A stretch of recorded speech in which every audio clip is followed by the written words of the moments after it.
جب بھی آپ گھر میں داخل ہوں تو یہ دعا پڑھیں، اللہم انی اسألک خیر المولج وخیر المخرج بسم اللہ ولجنا وعلی اللہ ربنا توکلنا۔ اے اللہ، میں آپ سے گھر میں داخل ہونے اور گھر سے باہر نکلنے کی بھلائی مانگتا ہوں۔ ہم اللہ تعالیٰ کے نام سے داخل ہوئے اور اللہ تعالیٰ کی ذات پر جو ہمارا رب ہے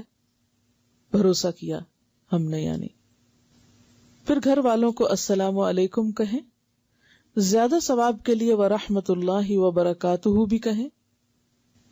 جب گھر میں کوئی نہ ہو تو السلام علینا وعلی عباد اللہ الصالحین کہیے، فرشتے اس کا جواب دیتے ہیں، کیونکہ اس وقت السلام علینا جو ہم خود داخل ہو رہے ہیں اپنے اوپر ہی سلام، اس سے بھی اندازہ لگائی کہ سلام کی اہمیت کتنی ہے، یعنی سلامتی ہو سب کی۔ سب سے بہترین عمل یہ ہے،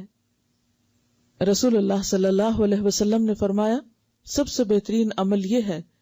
کہ تم لوگوں کو کھانا کھلاؤ اور سب کو سلام کرو، جسے تم پہچانتے ہو اور جسے تم نہیں پہچانتے ہو، کیونکہ صرف شکل سے تو کسی کا پتہ نہیں چلتا،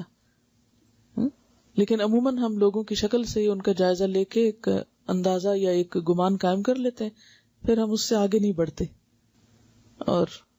فإن الظن اکذب الحدیث، گمان جو ہے سب سے جھوٹی بات ہے،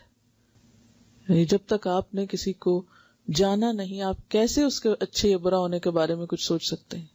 صرف ظاہری اور سرسری نظر سے، جب تک آپ اس کے ساتھ معاملہ نہیں کرتے۔